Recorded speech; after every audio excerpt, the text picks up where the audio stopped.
Mayor and Council, I'd just give you a briefing that we did last night for the community of Edmonds Village here at the EOC, and also invited a couple of community connectors that were there as well. And the main purpose of this briefing is to give you, the council, and the public kind of a status update of the fire that occurred last week, and also some public education pieces that we can point out not only to the council but the community, and really provide some assurances that residential sprinklers work when the fire is inside the building. And there's a clip at the end of this presentation that will demonstrate that use. So this fire came out last week at 0:37 hours in the morning. That is an aerial view of the next day. And here's a picture of the event, obviously much earlier than, a little later after the arrival of the first units. We were dispatched to a residential structure fire at 2660 Irwin, so the original address was not even the address of the fire. That address is actually a triplex condo, so the more of a heightened awareness of urgency based off that address. Some additional information came through dispatch that the reporting party at that Irwin address saw someone leaping out of the back of the house, and they also told the dispatch call receiver that the entire front of the house was up in flames. When we arrive on an incident, we give a size up describing what we're seeing for incoming units so the officers can make the decisions based off what they're seeing at the time. So Engine 25 reported a 2-story house, medium size, with heavy involvement on the office side and into the attic as well on arrival. So not only did they have the entire front of the house on fire, but there was fire in the attic on their arrival. Because the call was originated from across the street, there's probably a delay in calling 911 because the call didn't originate from the house itself. The orders were given. They extended 2 hose lines to fight the fire, to knock out the fire on the office side of the building. That's the front side of the address. They also had an exposure house to the left of that fire residence, so the vinyl siding on that house was also melting. And during that operation, the officer does a quick lap around the building. We call it a 360, and what they're looking for is any additional hazards. They're looking for a victim that could be at a window, a victim that could be outside suffering a medical problem, and looking for other tactical hazards to make entry on the house. When he came to the front of the house, he noted something that I'll point out a little bit later that caused us to make a little bit more different decision making on making entry on this house. And that was that fire had already penetrated the open truss space between floors 1 and 2. So if they went on the first floor, they would have fire above them. If they were on the second floor, they would have been standing with fire below them in an open truss floor system that is really an ultralight type construction. So the integrity of that second floor was compromised because of the time the fire burning prior to arrival. And here's some pictures that just give you kind of a glimpse of what was happening in those early hours. They did confirm through the PD that all the occupants were out. They were in the neighbor's house. 2 victims suffered minor smoke inhalation. One was transported to the hospital. The other one was medically cleared and transported. The one that was transported was later released that day. So here's some nighttime pictures on the left, and then on the right side, just how the fire burnt up the office side, the front side of the house, and started burning on both the left and right side. And attics, the way they're constructed, they'll bring air in all the vent spaces, and there's a ridge cap that will have air exit. So as that was naturally happening, the attic's breathing, so it's breathing and taking in the smoke, the heated gases that were produced by vinyl siding, which, if you melt that, it's a petroleum-based product. So it produces a lot of heavy black smoke that's highly ignitable when it gets to a mixture of the proper oxygen, fuel, and heat levels. And that's a picture of the morning. And would it be possible to dim lights? I can just want to point out an area where the fire was noted, where it reached through and was burning in that void space. So the porch The cap of that porch was all vinyl as well. That had already been burnt off.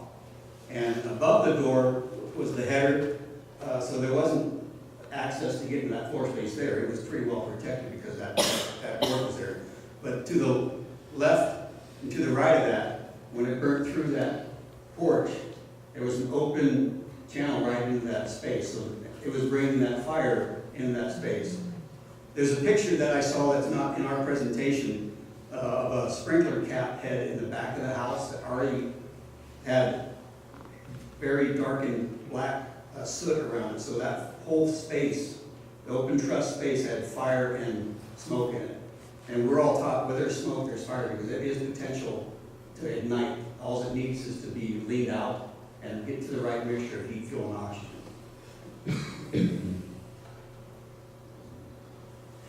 You can kind of see where that was the point of origin. The cause from the fire investigator was determined accidental due to smoky materials. So that space right there is where it got in between the two floors. So if you put, if we had 2 firefighters on the second floor, you take 2 firefighters with their gear, that's about 450 pounds of weight on a structurally compromised support system, and it wouldn't tolerate that extra weight. And this is an overview shot. So the fire in the attic, it burned pretty intensely.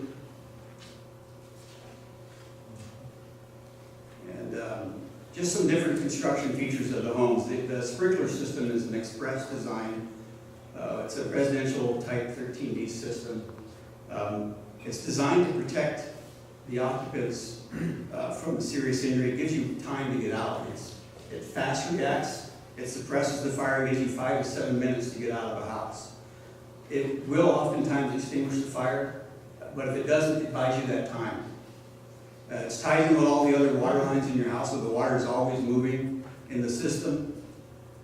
And as I mentioned before, the ultra lightweight wood frame construction, open trusses, subfloors with gusset plates. For those of you in construction, gusset plates go in about 1/4 of an inch. For every 5 minutes of burn time, we're losing about an 1/8 inch or a little bit greater than that of the material that it's in, let alone the heat that's heating that gusset plate and causing expansion. The roof trusses, similar 2x3 structural members with gate nails. And vinyl siding, as it sits in the solid state on the house, it's pretty stable. Its ignition temperatures in the 700 degrees. However, when it melts and turns to liquid, it ignites pretty quick. Some of the National Institute of Safety and Technology studies with flame impingement, it ignited in 90 seconds, and 50 seconds after that, it had already climbed up the entire side of the 2-story burn prop and was in the attic. So you're only looking at, less than 3 minutes. And if it's not checked or put out in that time, it's already in an attic space. That's about the time it takes someone to realize there's an incident and calling 911. It melts easily. That's why the exposure is a priority when we arrive on the scene, to down the main bodily fire and then protect the exposure. The sprinklers in the front rooms, both left and right of that main entry, they did activate. When the heat finally made entry into that space, they activated, they did the job because there was really relatively not a lot of fire or heat damage in that first floor by the front door. There's a plant right inside the front door that wasn't wilted or anything. So the sprinklers, they did the job on the interior. So if someone was in this and it was truly just an interior fire, it would have got the time for them to get out of the house and get to safety and call 911. And as you know, they are prone to freezing. That's one of the drawbacks. We've had some cases where they have frozen and we've had to deal with cleanups. There is not a sprinkler head in an attic space or anywhere on the exterior. And as I said before, it gives you that 7 to 10 minutes of escape time. Buys you that time. So just some pictures of the truss system so you can see some of the damage that was already in that space probably even before we arrived. That's one that's not even burned through, that's cracked. However, both sides of it further down on both the left and right side of it had fire damage and were already burnt through quite a bit.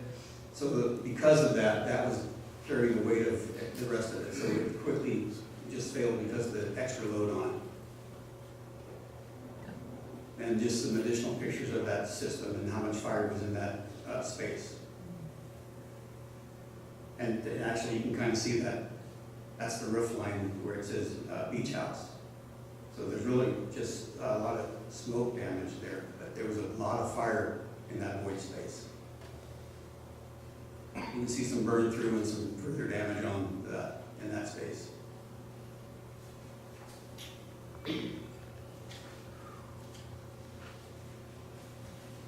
The one thing we want to really stress to the public, and have working smoke alarms in every bedroom and every floor.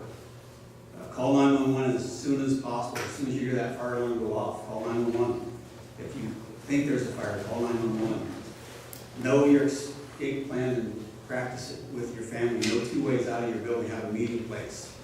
And I'm going to show a video of a test that was done to demonstrate the effectiveness of residential sprinkler. Yes.